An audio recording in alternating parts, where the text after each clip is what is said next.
there, and I'm fluent in Portuguese. And the book was great, although I never did the things in the Amazon like this. Well, we'll hear about that in a minute. Yeah. Dina.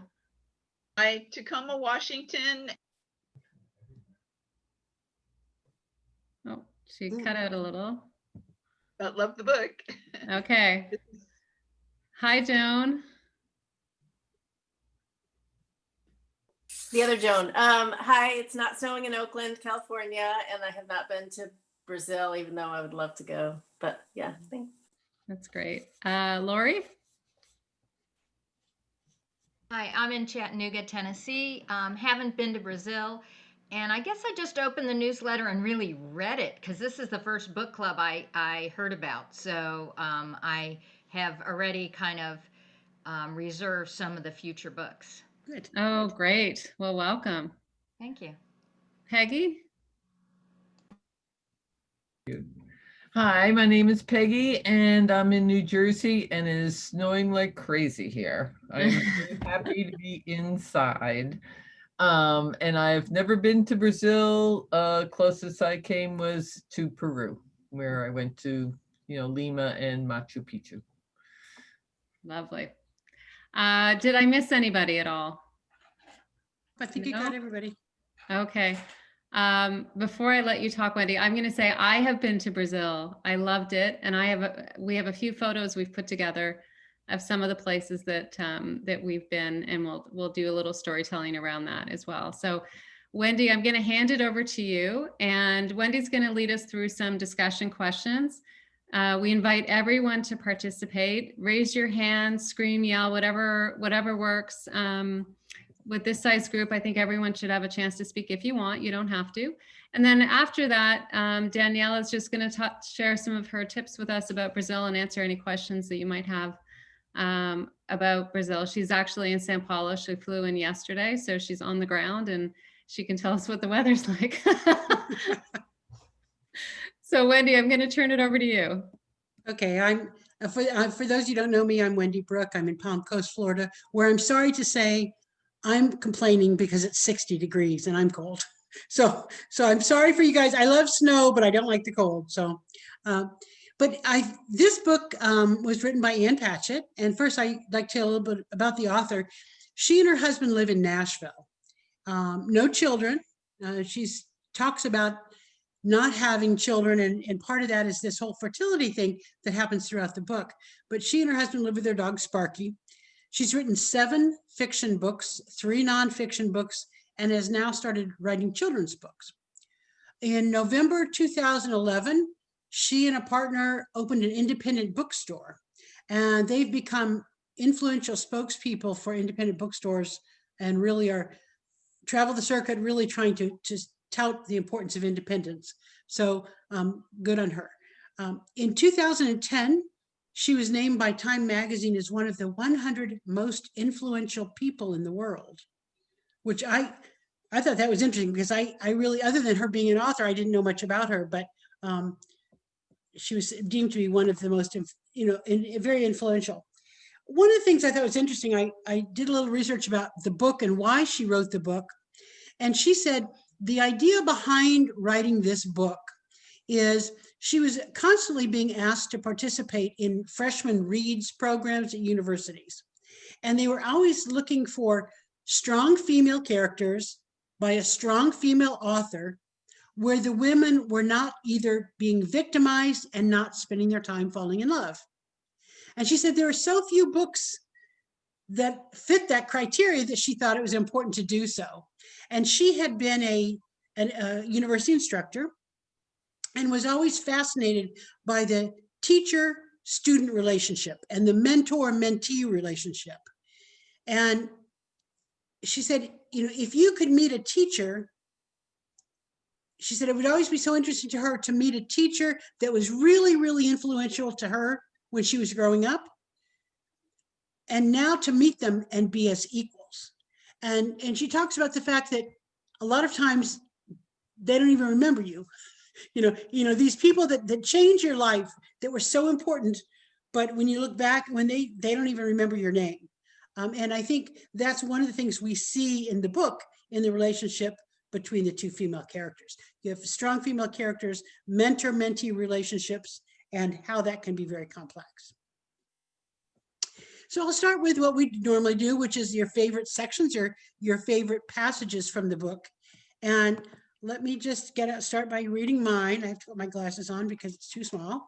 And this is a particular time where she has been in the jungle for a while, and she and a couple of people go into the village, and they went to the trading post. And at the trading post, she says, the tourists were enchanted and they were all taking pictures with their cell phones. Having been given an opportunity to shop, the white women began bartering, wanting a bracelet and a necklace for the price of a bracelet alone. One of the women handed her husband the camera and then came and stood beside Marina. Take my picture with this one, she said. She's twice the size of the others.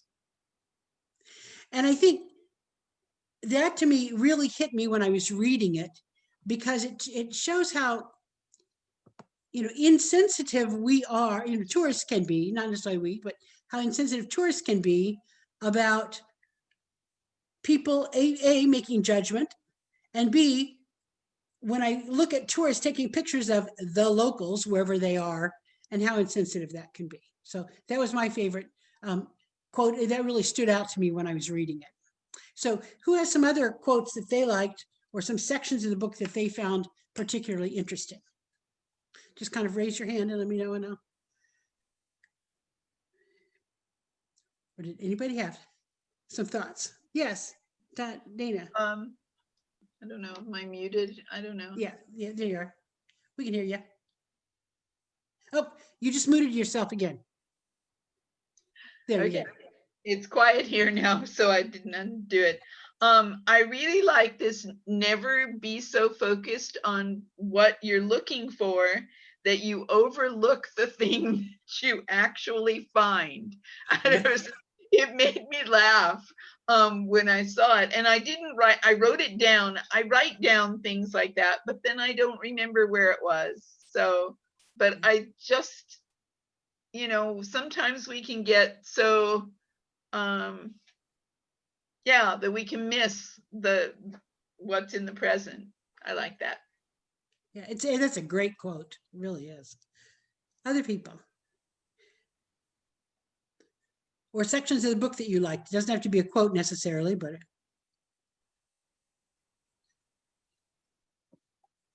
Well, then let's go ahead and look at some of the questions. What do you think about the significance of the title of the book, State of Wonder?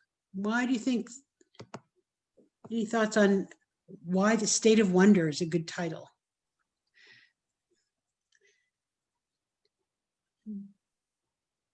I'm actually still trying to figure that one out, because for me, it wasn't, it wasn't clicking with the title, and I kept forgetting the title of the book that I was reading. And I actually, full disclosure, just finished it 15 minutes ago. But I wasn't able to make that connection, so I'm curious. We'll have to say. Anybody else have a thought on it? Yeah, Randy.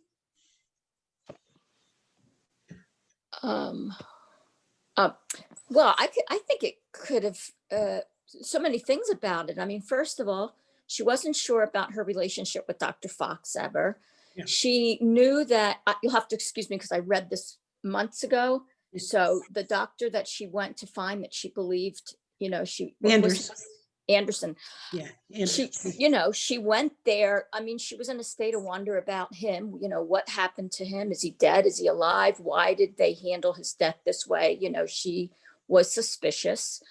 This whole trip was an absolute state of wonder for her, because it was just, she just had everything was an experience, an eye opener. Being in the Amazon was a total. Then when I hope you guys get what I'm by not saying even more words, but I mean, her whole experience in the Amazon for her was a state of wonder. Then discovering the whole thing with the fertility trees, then discovering the relationship of the boy and finding that trip she took into I mean, I could go through the entire story and it's like the whole thing was, and then the end of the story, she goes back and she doesn't really know what she's going back to. Or it left me wondering, does she end up going back? And, she was the doctor's mentee and the doctor wanted her to take over. Does she end up going back and taking over? So the whole thing was, a state of wonder to me.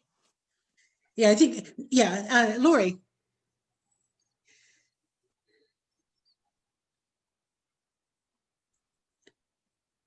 You're still on mute, Lori.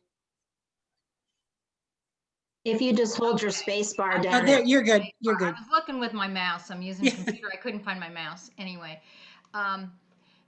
yeah, being in healthcare, to me, a state of wonder was that whole thing with what she was doing out there. And is there really a drug or what's going on?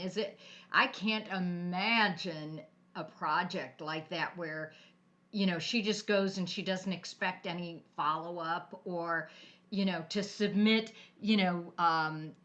temporary, information, reports on how she's doing and, is she coming to the end of the project or something like that. To me, that was a total state of wonder. Yeah, it sort of left us in a state of wonder. It's like, how could a company let her do that? Exactly. Yeah.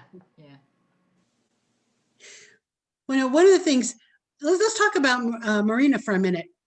How has her past shaped her character? And what do you think about what was important about her dreams and the dreams and what do you think about, how do you feel about Marina?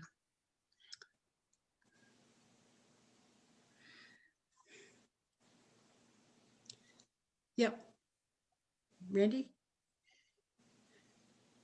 Well, I thought she was pretty brave. I mean, she was it's like she had this reserve about her and this reluctance, and yet she knew full well that she was going to do this, and she was very brave to do it, because it wasn't clear to me, but I got a sense that it did sort of go against her core.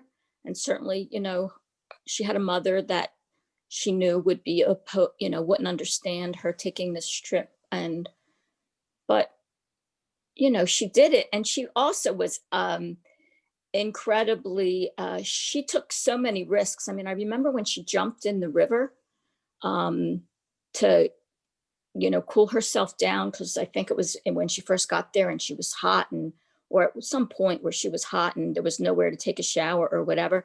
And she jumped in the river, and I'm thinking to myself, oh my God, is she ready does she just feel confident that if she got sick, she's going to be able to heal herself or what? So she did a lot of things that seemed very contrary to her character, and yet she never really seemed to hesitate about doing any of those things that, that there was actual discussion about in the chapters about the risks involved. And yet she just did everything with really without hesitating, because time was of the essence. It's an interesting thing because what do you think? I mean, obviously she was sent down there by Mr. Fox, but what do you think drove her to go? Was it because Fox sent her, or was it her curiosity about what happened with Anders, or her mentor, or what do you think? Marina, you started to say something. Yeah, I felt like before she went, she was like a little lost also. Like, she's in this relationship with this person that she knew was really kind of not going anywhere, but it didn't sound like she was really invested in it. And I feel like all those flashbacks about her dad, was kind of significant, and she was sort of holding on to that. But I think that she started to slowly transform when she got there. And little by little, she just became, I felt, stronger. And I felt like she was just obeying orders at first, that she had to go because he told her, Mr. Fox told her to go. But I also felt like she was so lost and held back. I mean, she changed her career because of a mistake, and sort of makes me wonder about the end. But I know we're going to kind of get to that. But I felt like she was lost until she got there, and then she slowly came into her own and found herself, even to the point where she was standing up to Dr. Swenson about certain things and opinions. So, Yeah, Gloria. I felt like she went because she felt like she owed it to Karen, Anderson's wife. Mhm. Like she just couldn't let it remain a mystery what happened to him. She couldn't do that even though she wasn't close with Karen. She was too decent of a woman to do that. Okay. But And it Lori? said she might be close, if it wasn't like she was working, with Karen's husband, Anders, that she was the type of person that they could be close in another situation. So yeah, I was kind of thinking that she didn't want Karen to do it because of the boys, and that she just decided to kind of go. But a little bit was, I think she was pushed. It seemed like she was pushed by Mr. Fox, both to check up on the pharmacologic trial, and then also to find Anders. Yeah, Susan. Yeah, I also think that I didn't see that there was another character in the book who could have gone down there and done the work that she did, or investigated the way she did, or had the same feelings. Mr. Fox certainly couldn't have gone down, and the mother, the wife, Anders' wife, and the two kids. There was no other possible person to have gone down. But I thought she went down very naive about what she was going to do and what she was going to find, and even when she was going to come home. I don't think she had a realistic expectation, or even an anticipation of what she was going to find when she got there. So. Well, the letter from Dr. Swenson was really vague.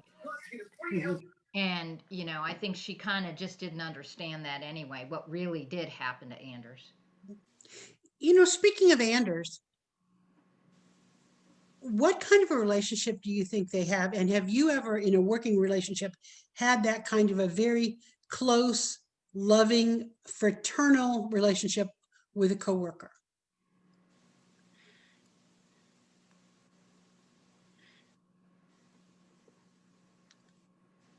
Yeah, sure, lots of times. Yeah. But I was wondering throughout the whole book whether she was a little bit in love with him.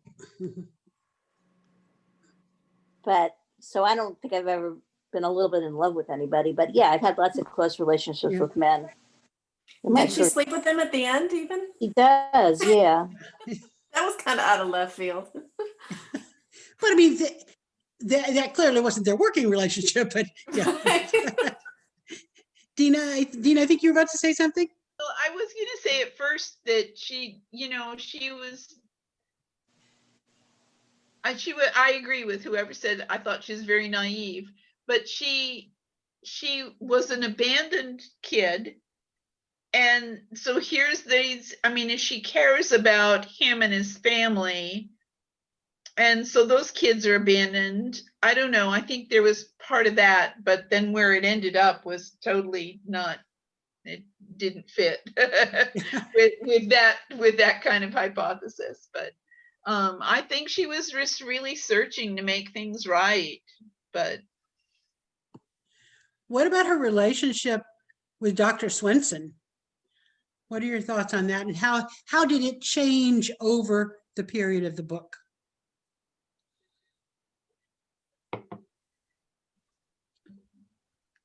Yeah, Joan. Yeah. Well, at first, she was in fear of her, that based on her experience at Johns Hopkins, where she had the challenging surgery and that she injured the child during labor. And then Dr. Swenson, when she arrived in the Amazon and met her, again, Dr. Swenson was very, I wouldn't say rude, but very short with her, and she still lived in fear of her. And it wasn't until time progressed that she actually showed herself to be, a steady Eddie, very capable, and Swenson grew to respect her. Yeah. You know, and what about Dr. Swenson herself? What are your, I mean, and I think, Laura, you brought up the fact that it was kind of a state of wonder that she could be out there doing all this stuff and sort of with no strings attached. And the then fact that using yourself as an experimental subject. right. That's a big no-no. Yeah. But in fact, although she was down there working on a fertility drug, her real rationale was the malaria drug. And it's interesting because, you know, the malaria drug in today's and I come from a pharmacology background, in today's pharmacological business model, malaria drugs aren't that well thought of because they're not going to make money. They're not money makers, whereas a fertility drug would be. Mm-hmm. And so she's kind of cloaking her research down there and hiding her real research, which is a malaria drug, by, you know, using the fertility. What are your thoughts on some of that? I have a few things, like reading about her as a character, I loved because I have people like that in my family. And it was nice to like validate, like, oh my God, these people exist. And I just felt like she was completely narcissistic, like nobody could touch her. Everybody else was to blame if something happened. You know, it was lovely to read that in print. But the other part of it was that I was in the Peace Corps, and 3 months into my tour, I got medevac because the mefloquine, Lariam, I was one of the 1 in 100 or 1 in a million. I don't really know if they ever really published how many people were affected, but I went off the deep end and I had to get, you know, flown back home in the middle of the night pretty much, because it totally affected me. So I was really excited to read this book, and I thought they were going to go down the path of Lariam and how it affects people, and they never really did. But yeah, it was interesting how they kind of twisted that whole that it's not a moneymaker, and I didn't even think about that. That was very interesting to kind of pull that in. Yeah, and in fact, about how medical research is conducted. Right, Jane. Oh, Jane, I think you're frozen for a second there. Well, you're breaking up, but I thought you called on me. Yes. Okay. It just seemed like she went a little bit far in getting pregnant, if that wasn't her real impetus, her real interest. I don't know. Thank you. It's a book I've read 3 times. I've led it in book clubs, and I was so glad to read it again. Thanks for the opportunity. Gloria. Oh, you're on mute. Sorry. Dr. Swenson even went as far as hiding the fact that her baby had died. She hid it from Dr. Fox and his little party, which, I mean, the whole thing just seems completely unethical to me. And that whole thing of her hiding it reminded me of the book about the Depression. Oh God, I'm blocking on the name, where the grandmother, they're driving to California and the grandmother dies. The Grapes of Wrath. Yeah. And the grandmother dies and they hide it because they want to get from one state to the next, and they don't want to say, oh, we have a dead person with us. You know, that's what it reminded me of. You know, and then she waits for Dr. Fox and his little party to leave, and then she says, oh, the baby died. Yeah, I thought using herself to get pregnant at age 72 or 73. I'm 67. There's no way in hell I would do that. You know, it's like, forget it. But I thought it was interesting that she put herself through that. You know, let's talk a little bit about nature, and how does nature fit into the nature and the natural world of the jungle? How does that play into the whole story itself? Yeah, Maria. I feel like nature is so healing, and you know, they had everything they needed. Mm-hmm. And we are civilization where we have everything that's created, but nature gives us pretty much everything that we need. So I kept thinking about that, that the tribe was affected by people coming in and doing their thing, but they really had everything they needed, and they were thriving in a civilization that was thriving before the researchers came. So and now I don't know that they I don't know. There was one point where Dr. Swenson said that somebody has to stay and take care of them, and then Marina said they can take care of themselves. It was kind of towards the end, and like, yeah, she's right. They can. They did before, and they can. But nature gives us everything. Yes, Sue. I agree with everything that everybody's been saying. I think Dr. Swenson is concerned about what was going to happen to the tribe if the secret got out, and everybody they were just overrun. The natives wouldn't have any clue what to do if civilization just swept down on them like that. And I feel like the state of wonder, Dr. Swenson it seemed like the question was asked numerous times if you'd ever wanted to have children. Do you have children? Have you wanted children? And maybe she hadn't really come to terms with that herself. So when the opportunity came for her to become pregnant, she thought she'd go for it and see what happened. Sue, is that you raising your hand? Yeah, I have a question actually raised by the conversation we were just having.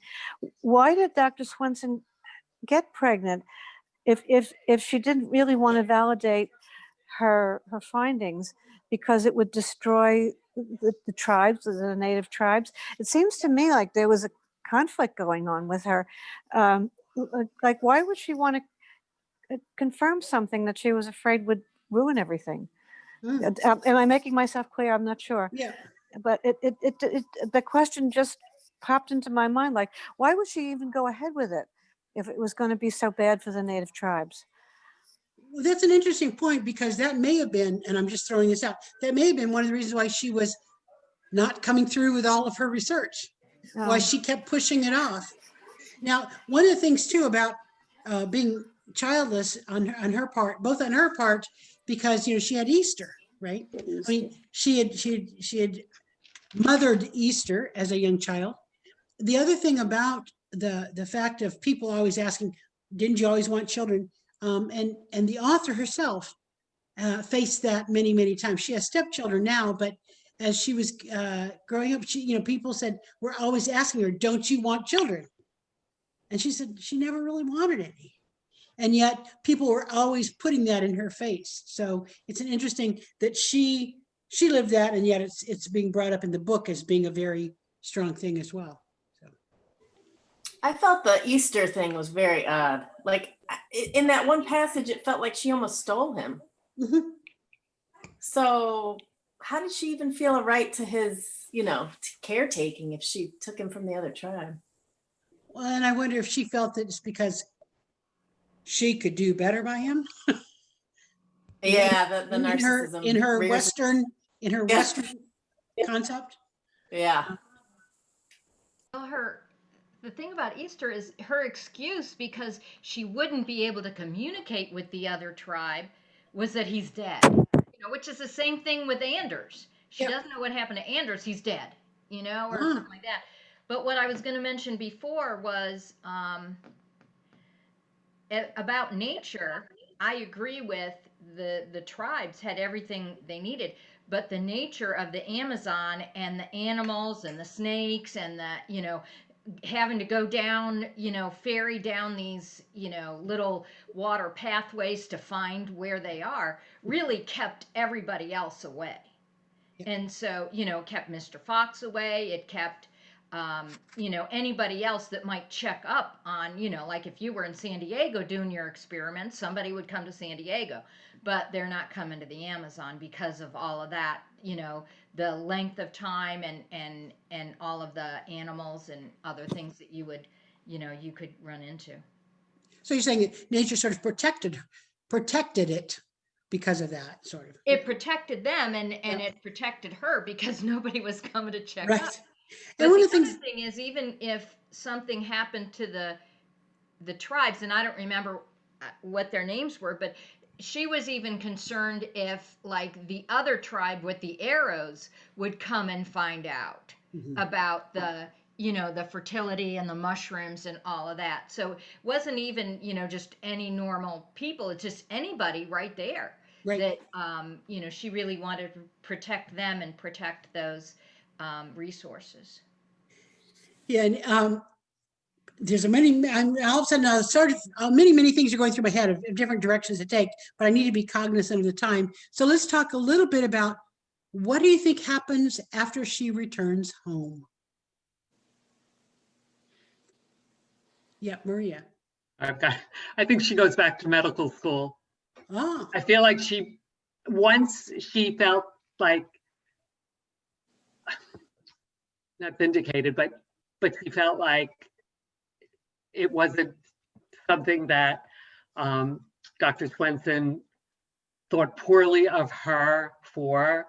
I don't know. I think she might have regretted changing gears. And I feel like she can't go back because she knows the secret about what the real purpose of the research was. And I feel like she can't go back there. So I feel like she goes back to medical school and finishes. I think she has Anders' baby and gives it to the doctor. I'm just kidding. Definitely she's pregnant.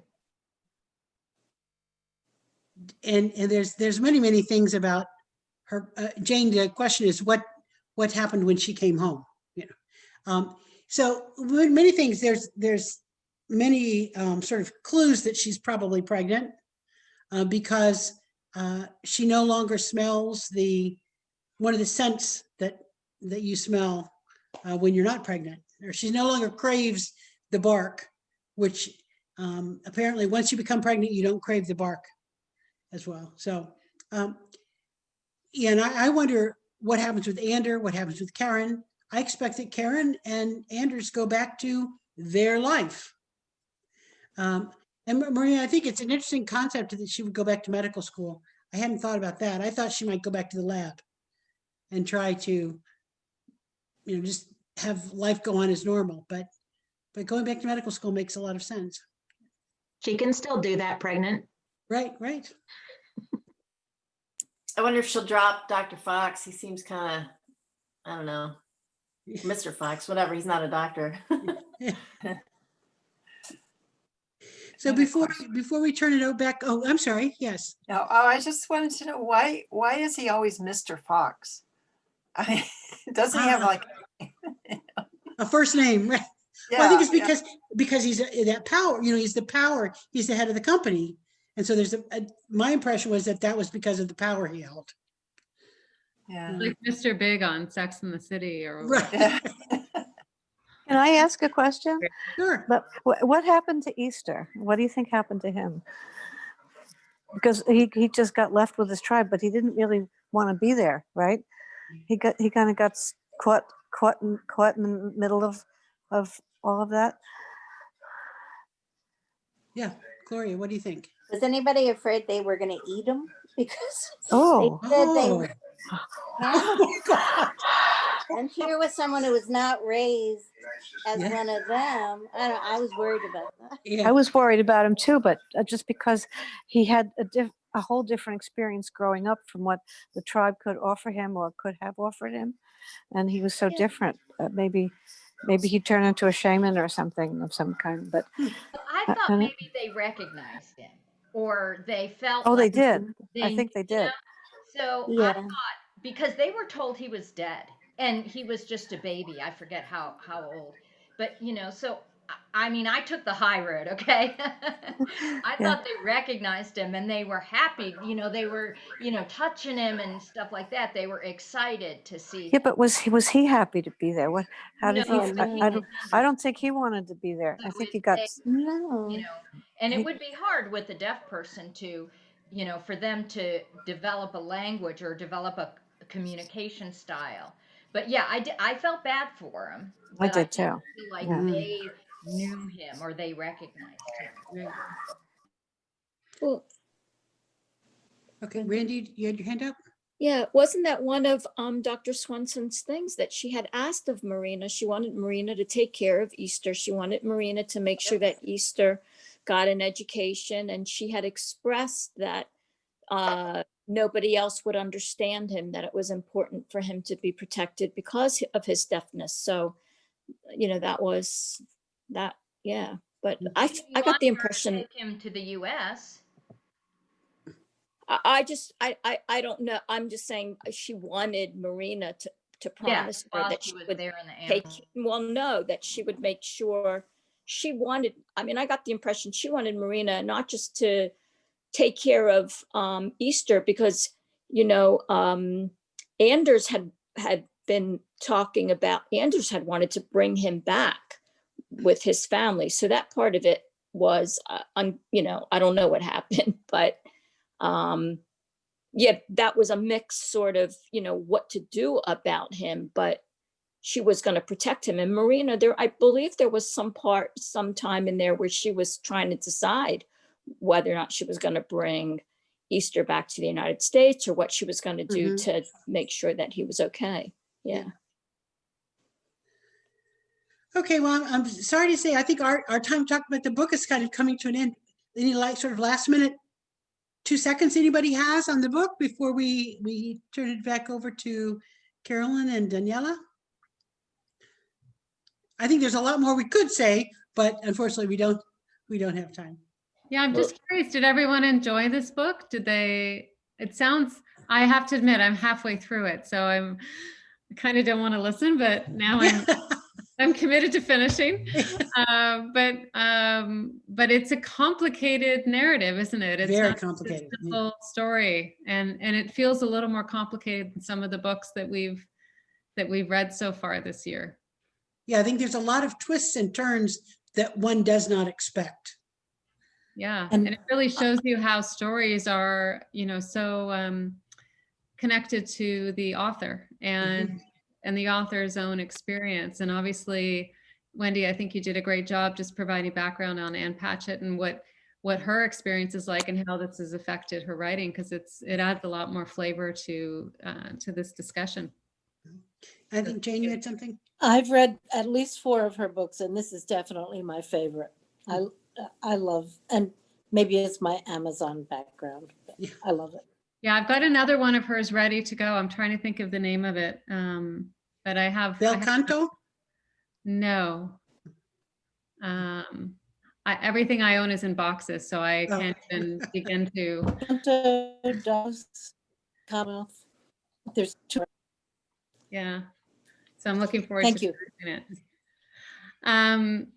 So now what we do on these book club calls is we just want to spend a little time talking about Brazil to give us some context on the country. And so, as I mentioned, I invited my friend Daniela to share with her observations of Brazil.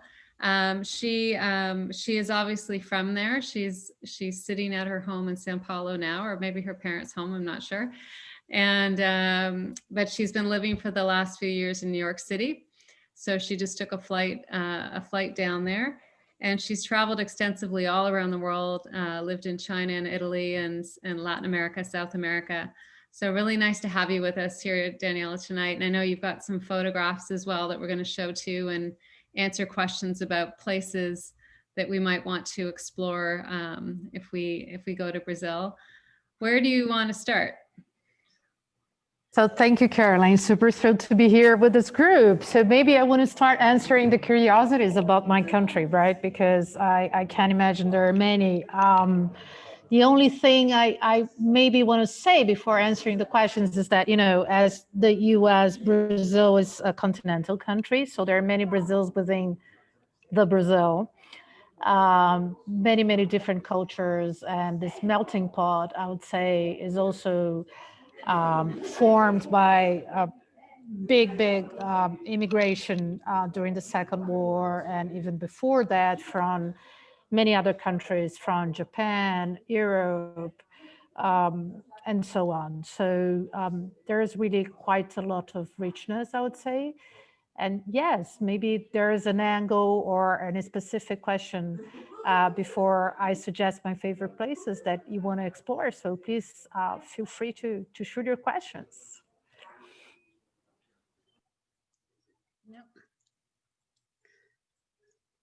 Why don't we go through some of your photos and we'll get excited about beaches. Okay, yeah, That's we can what do that as I am well. excited about is. Do you have them there? So just let me share my screen here.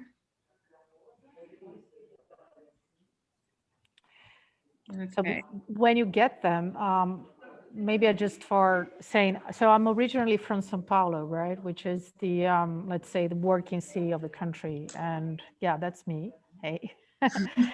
in two of my favorite places. So as I live in a city that there is no beach and it's one of the most populated cities in the world, you cannot even see the skyline here. I am always looking for skyline. And I have a couple of places which are my favorite, right? So first of all, I would say Bahia, the state.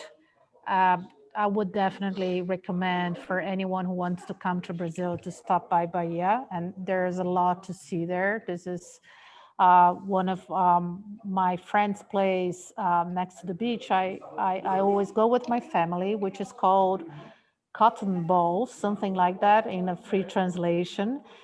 And it is a beautiful, untouched place, you know, very common because Bahia still have lots of untouched places or places that are very well preserved, which is not often the case if you go to Rio or to other cities of the northeast of Brazil. What I really like about Bahia is not only the traces of the African culture, very well preserved, the music, the sound, the food, but it's also a constant wind and the sandy beaches, and the people there is so friendly. So I think that Caroline is gonna share with you guys just a couple of my favorite tips for you guys to travel. This is right in front of my house in this beach called Cotton Balls, algodões in Portuguese. And again, it's the mixture of the river and the sea, and there is the constant breeze and people coming from all over the world just to be there. There's a very, very nice community, even from Brazil, and I think you guys were gonna love it. These are my kids, and just in our house there, and the little river that is near to our house. So you can see the beach is right in front of us. And yeah, it's a beautiful place if you want to lay back and relax and read. And there are very nice boutique hotels there as well. So you can find the best of food and the best of really, you know, specific, let's say, grounded culture from this place. So Bahia is really great. Another really nice place that, of course, everyone should be visiting is Rio. I won't lie for you guys, Rio is not a very safe place to be. So if you ever consider going there, you really have to be prepared and to understand that you have to be aware, because there's a lot of crime there. But even though it's worth going in there. There are many nice places as well. You know, the music there from the 70s, the bossa nova from João Gilberto and Tom Jobim was invented in Rio. Just a second, I'll ask for my friends here, just speak a little lower, just a second, because there's a lot of background noise. So it is beautiful. The music, the food. You can even go to see the favelas in a safer tour. I know Caroline has been there. There's a new nice hotel called Janeiro Hotel. It's right in front of Ipanema Beach, and there's a beautiful, beautiful view. And there's this chain called Fazano. You can find Fazano also in Salvador, in Rio, in many places. It's also a very nice boutique hotel that you're gonna love to stay. And again, Rio has a little bit of everything. And it's not because I'm Brazilian, I've been around, but I think it's the most beautiful city in the world, even though it's very well mistreated, but I really love it. And another tip is Paraty, which is a colonial, beautiful, beautiful town next to Rio. It is the town that hosts the Brazilian Literature Festival that was idealized by the same creator of the festival of the UK, the Literature Festival in the UK. I'm blanking about her name now, but it's amazing. It's called, the festival is called FLIP, F-L-I-P. And, you know, it gets the best authors in the world. They all gather there, not in pandemic times, but normally in normal times in August. And, you know, the city is sort of taken over like the Venice Biennale with the arts. This is about literature, authors coming from all over the world, people just gathering there and making what they call the saraus, where they meet to discuss the books. And it's an amazing, amazing time to be there. It's really, really beautiful. It looks like Portugal a bit. It's very well preserved. You can walk all over. There are very nice places to stay. And this is Carolyn's specialty, so I'll let her speak. Yeah, this is your spot. So I was in Brazil about 10 years ago, maybe 9 years ago, and I went to a place called Búzios, which is right outside of Rio. And beautiful, beautiful place, so many beaches. I think they have a surfing competition there as well every year. And one of the great memories of that was meeting Cristina Mota, who's a very well-known sculptor. If you've seen it's a sculpture of a man running with a briefcase, which I think is in New York. I could be wrong. That's actually her husband, and he was the model for that. And she also did this one, The Fisherman in the Tide, which when the tide comes up, it rises up and down. But Búzios was somewhat unknown until Brigitte Bardot used to go there.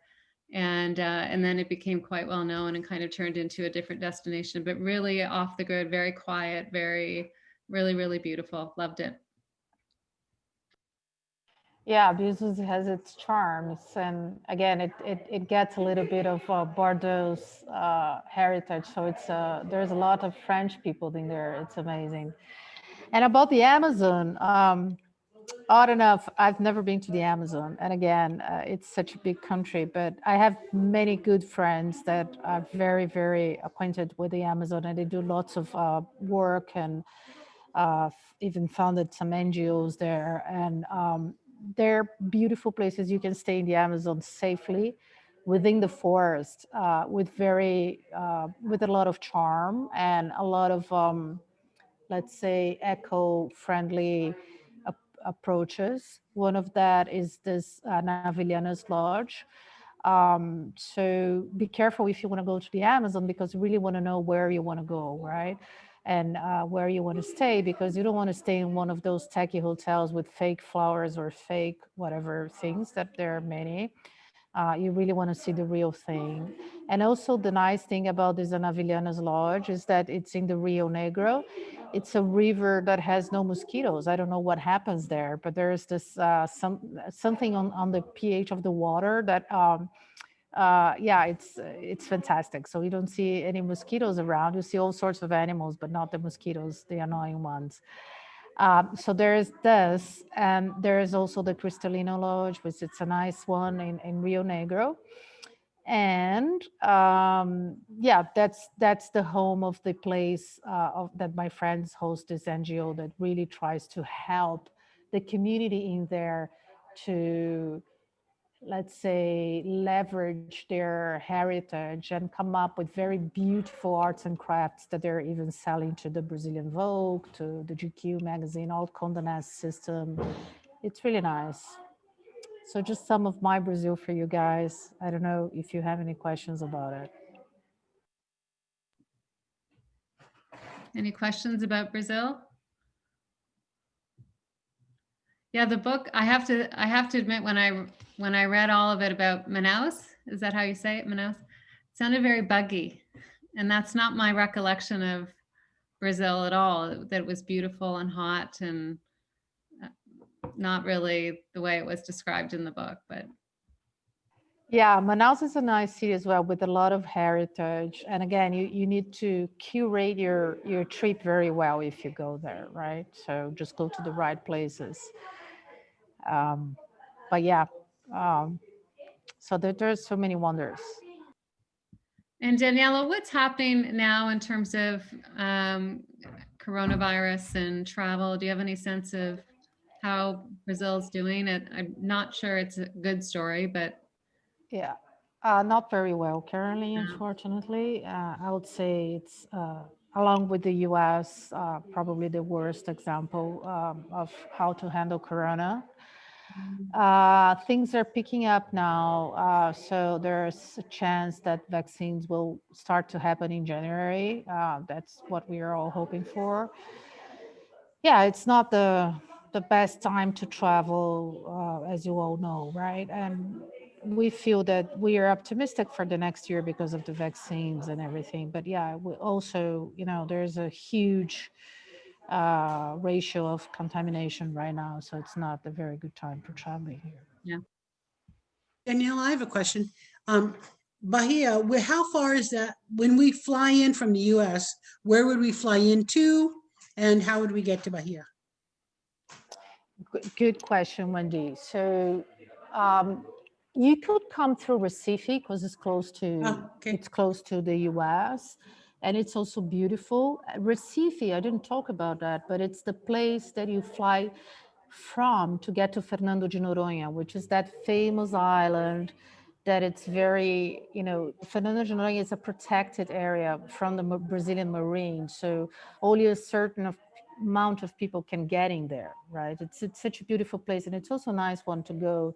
Lots of very, very nice boutique little hotels, charming ones. You can, see very wild nature in there. There's also a famous surfing championship there. So if you want to combine Recife and Bahia, it would be a perfect dream, right? So all about beaches. If you want to go down to the south and fly to São Paulo, which is the key hub, or maybe to Rio, you can go from Rio or São Paulo to Bahia. And again, there are many places in Bahia. This one that I told you guys, it's in a peninsula, and it's next to Ilhéus. There's another one which is next to Porto Seguro, where Brazil was discovered, let's say, by the Portuguese. It's called Trancoso. It's charming, absolutely beautiful. You guys should go and visit as well. It's colonial, little houses, also with some traces of, locals embedded into that. So it's this melting pot, and it's very well taken care of, very nice arts and crafts. It's also in Bahia. So there are many places to go in Bahia as well. Yeah, but Barbara, I think, has a question. Yes, I have a question. And Recife was the first place that Jews escaping the Inquisition settled in the New World in 1654. And I was wondering if it had any cultural sites pertaining to that you're aware of.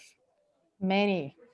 And it's so interesting that you're saying that, because actually it's said that some of the Jewish immigration in New York actually came from Recife. Yeah. So the families came from there, right? And there are many synagogues in Recife. There's a lot of traces of that. It's very well preserved, and the Jewish community is super strong there. Not only in there, but in São Paulo, there is a huge Jewish community that really it's nice and prominent and takes care of preserving the heritage. And I am not Jewish, but I'm very close to them, and it's amazing to see, everything they do to help preserve our heritage here. Great, thank you. Welcome. Great. Well, thank you, Daniela, so much. And we're going to make a little donation to the charity that you asked for, which is a practice that we're going to start doing in all of our events. So those of you who are able to pay what you can for these book clubs and other events that we're hosting, we're trying to do our part to give back a little bit. with these events over the next few months, see what we can do. We have a book club in we've actually scheduled the next 6 books. So there's no excuses. You have a whole Christmas shopping list now. You can ask for presents and tell everybody what you want. So there's 6 books that we've picked so far based on recommendations from everybody. And, you know, if they're as good as the books that we've read this year, I'm really excited about reading the next 6. And on every one of these, we try to have somebody who is local, who is an expert in the area, come in and answer questions. So the next one is Tales of a Female Nomad, which is in January. And then we have, oh my gosh, I'm having a mind blank again for, it's about Orvieto in Italy, which is a place that yes, and as soon as I saw Orvieto, I went, oh, this is fabulous, because I happen to love that place too. And also tomorrow night is our holiday social. So I hope you're all signed up and you're going to come. It's at 6 o'clock Eastern. And, you know, we're going to have more wine and celebrate as much as we can this year, given everything that's going on. We just have to find moments of joy together. So, so if you haven't signed up, please do so on our website. And Carolyn, can you send out an email with the books, the future books? Yes, we'll send them out again. We're going to do another email this year. They're also right on the homepage of our website. If you, all right, yeah, if you want to go look, I can do that. Okay. And then we have, for those of you who haven't joined a community call, we have them every single Friday morning at 10. So, so you're all invited to join, and we start with a meditation, and we talk about travel, and we talk about things that inspire us. So Maria and Wendy and Mary and Randy, Jane, a lot of the women on this call are also on that call, and they're really great start to our weekend. So you're welcome to come to those, and even just watch if you want, and see how it goes. So thank you all for giving us an hour of your day. I hope you enjoyed the book, and I look forward to seeing you tomorrow night. See you tomorrow night and next month for Tales of Female Nomad. Thank you. Thank you. Thank you, Daniela. Happy holidays, everybody. Thank you, everyone. Happy holidays. Just left Daniela. Everybody. Thank you. Bye. Bye. Bye-bye.